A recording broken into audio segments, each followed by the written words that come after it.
Hey guys, so in lead up to me getting a Garmin Virb, I figured I'd go through a bit more substantial and organized review of what I found, as I was researching the Polaroid versus the Garmin.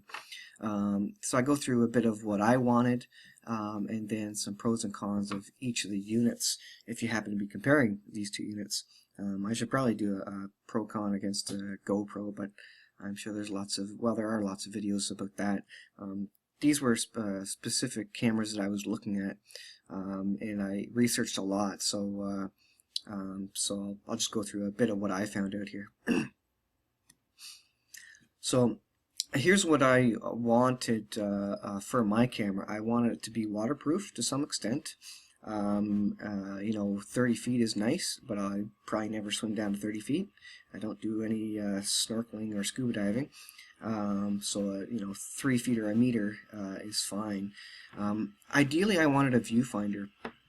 Most of the action cams don't have viewfinders, especially the low-cost ones. And I really liked it. I was looking at a Polaroid,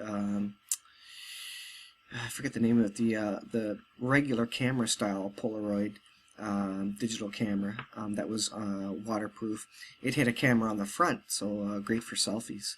But I was interested in that for video logging, so I can see what I'm doing, so I could frame a shot a little bit, so that I could possibly review some of the videos I took. So a viewfinder is certainly nice, and it would be ideal if I were to get one. I wanted a bullet shape, mostly for putting on a bike, handlebars of a motorcycle, whatever. I think that shape makes a lot more sense than the kind of the flat, upright GoPro. It had to be HD. It had to do at least 720p. All my videos are 720. I don't do 1080. I've got an old MacBook. It's having a hard enough time handling 720 video files. I don't find a need right now for 1080, though, once I get more hard drive space and faster computing, then maybe I'd switch to 1080 and use that going forward. But for now, 720 is kind of the max that I need, and I really don't use anything below that. Time-lapse was another big feature. I use time-lapse a lot. I love time-lapse. I think it's a lot of fun to do. A year or two ago, most of the cameras were getting rid of it because people weren't using it, but it's seen an re-emergence since the action cams came out. They all have that feature now, and it's a lot of fun to use. The last item that I thought I should get is slow motion. Now, the Polaroid, and I'll get into this, Polaroid does do 60 frames per second, but I actually found out that the Garmin does 120 frames per second, which is really nice. Now, the GoPro, I think, does 240, but of course, price and other reasons, stop me from going that. But I think 120 frames per second should be really neat to use, and I should get a lot of use out of that and make some really cool videos. So, pros of each. I'll start with the Garmin Virb. It has a removable battery, which is nice. The Polaroid doesn't have that, obviously. 2,000 milliamp hours, which is even better than the GoPro. 3 hours of video taking, apparently. IPX7 waterproof, which means it's waterproof technically down to 1 meter for 30 minutes, I think is what Garmin suggests, but it gets done what I need done. I probably won't be going further than a meter, and if I do, I'll get a dive case for it. It can take a picture during video capture. This is kind of key. I don't think you can do this on the Polaroid, where, if you're taking a 720p video, you can actually press the photo button and it'll take a photo in line, like while you're still shooting video, which is a really nice feature to have. Although the caveat is that it will only take a picture at the resolution of the video that you're taking. So if it's 720p video, then it'll be a 720 by whatever, the 1280 by 720, I think, photo. Has a screen viewfinder. It's really handy for framing shots, obviously. It's a really nice feature to have. Most of them don't have it, and I thought I would be able to get away without it, and maybe I could with the wide angle. You can get away with a lot. You just kind of point the camera in the direction, and you'll probably get whatever you're looking at in shot. But it's super nice to have a viewfinder on there. The other good thing about the viewfinder, and I might mention this further below, is that you can configure all the options on the viewfinder, which is really slick, because with the Polaroid, you need to plug it into a computer to change any of the settings. So to switch from single photo mode to burst photo mode to time lapse, you needed a computer for the Polaroid for that. So on the Garmin, you just do that through the viewfinder and the interface, which is really slick. So it removes the need to have a computer basically around you all the time, especially when you're out in the field getting shots and you decide you want to switch from time lapse to a photo or something. Well, you can do it on the Virb. The 64 gig micro SD. The Polaroid only accepts 32 gig, so that's a nice thing there. Although I only have 32 gig micro SD, I only shoot in 720p, so I shouldn't use a lot of the space. There is a dive kit casing, so it is nice that I have the option, although it's a little expensive, but I have the option of getting the fancy dive case, so that's a nice kind of upgrade in the future. Free video editing software. They offer Virb Edit, I think it's called, and it's pretty basic. You just stitch videos together and upload it to YouTube. That's a nice feature to provide free software like that, although I can't use it because it's only for Maverick OS 8, OS 10.8 for Mac, and I have 10.7 I think.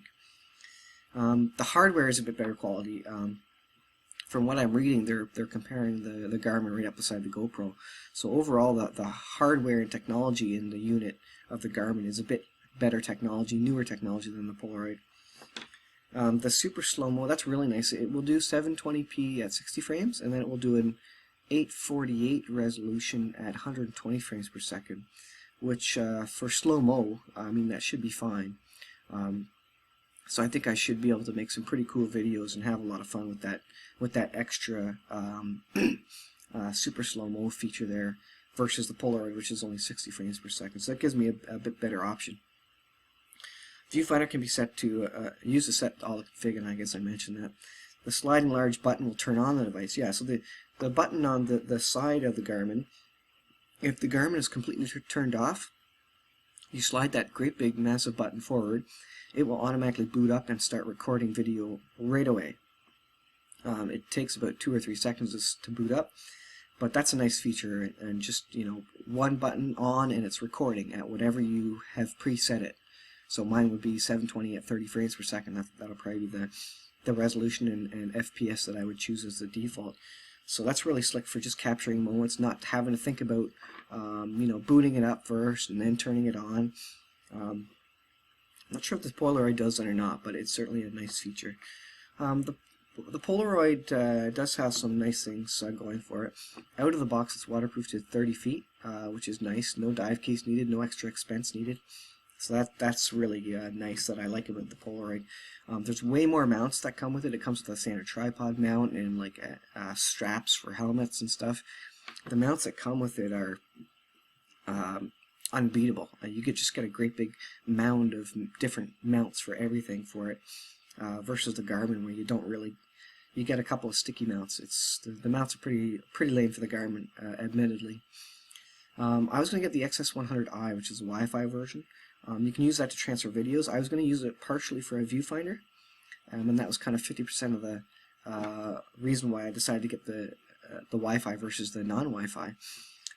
But you can also transfer videos via an app on your iPad directly from the device, which is nice. And that was to make it easier, because you have to take off the back cap of the Polaroid.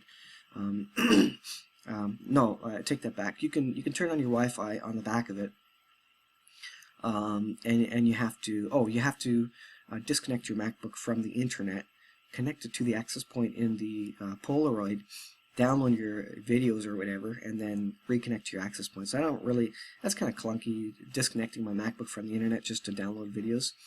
Obviously the option is taking the back panel off, putting a USB cord in there. So if the easier option anyways is to put a USB cord in there, well, the Garmin just has a rubber flap on the back with easy access to the USB, and so I figure I'll just plug it in and just do that. The other nice thing is it's lightweight, so it's lighter than the Garmin. A couple of cons, and I spoke a bit about these. On the Virb side, the mounts are limited. You can buy a whole bunch of mounts. You can upgrade and get all the GoPro mounts, for example, which are compatible. But yeah, it doesn't even come with a tripod mount, which is unfortunate. It's only waterproof down to 1 meter. Like I said, the Polaroid is down to 30 feet out of the box. No Wi-Fi, but that's alleviated by the fact that it has a viewfinder, and that was kind of 50% of the reason why I wanted a viewfinder.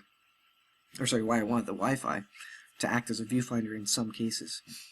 The Garmin is heavier and bulkier than the Polaroid for sure. The big 2000 milliamp hour battery adds most of the weight to it. And the other thing is a slow boot up. What you can do is you can leave it turned on all the time, and then when you're ready to record, you slide the big button up. It just starts recording immediately. But when you do that initial boot up, or start to record from it not being booted up, it does take a couple of seconds. The cons of the Polaroid, it was actually more expensive by $10 on Amazon, even for the Wi-Fi version, or for the Wi-Fi version, $10 more expensive than the Garmin hardware. And I think because the Garmin hardware, this basic version of it is discontinued. They have a Garmin Virb Elite version, which is not twice the price, but more expensive, and it comes with a GPS and all this extra stuff. But anyways, in this case, on Amazon, anyways, the Polaroid happened to be $10 more expensive. The construction overall is a little bit cheaper. It's older technology and hardware in that. I think it's a couple years old versus the Garmin, which is maybe last year's technology. It only accepts up to 32 gig.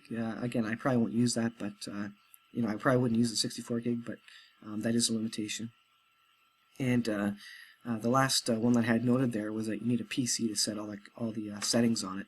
So every time you want to switch from, like I say, still photo and then go to a time lapse, you have to plug it into your computer, configure it for time lapse, unplug it, do your time lapse, plug it into your computer, download your time lapse, switch the setting from time lapse to photo, and it's pretty tedious. So being able to do it on board on the camera, even if you're out in the field without a MacBook or whatever, it's great. So the conclusion here. Overall, I think the Garmin is a better choice. It gives me options down the road to expand it with some accessories, especially since it's compatible with the GoPro accessories. I can kind of get better mounts for it and all that kind of stuff, which I can get different mounts for the Polaroid too, but this kind of gives me access to a specific ecosystem. And the other thing is the reviews I was seeing, it was always directly compared to a GoPro, which I think speaks very well of it. Like, I didn't see a lot of Polaroid XS100s compared directly up against a GoPro, so that's pretty neat. I have options to improve the depth down the road if I want to, i.e. with the dive case. So that's kind of neat. If I decide to get into a bit deeper video shooting, then I have that option down the road. But at least I start out with a bit better quality camera, so that the camera hopefully will have a longer lifetime, be less prone to bugs and failure and whatever else. So I'll start out with a bit better quality hardware, and then as I get money, I can expand my collection of accessories if I want to. I don't even need to necessarily right now. The viewfinder was a real big seller for me. On an action cam. Like I say, not a lot of action cams have them unless you get the really expensive ones or buy the screen accessory for the GoPro. So the viewfinder is pretty nice to have on it. On Amazon, it was the Virb was $190 off the top, the main price. I think it was $340 regular price, but there was just one store that was selling it for 56% off. So that was a really good deal. The Polaroid, you saved about $90 off the full price, which I think was $220 or $240 or something like that. Whereas like I said, the Garmin was $340. So just by price, you know that the Garmin was a higher quality unit. You kind of get what you pay for in most cases. So the Virb was $150 in the deal that I got, the sale that I got. I think it was a really good sale, versus the $160 for the XS100i Wi-Fi version. So yeah, those are my thoughts on it. I don't know if you care one way or the other, but I did a bit of review on it, and that's what I found, and so I decided to go with the Garmin Virb. So I'll show you a full unboxing and review as soon as I get that.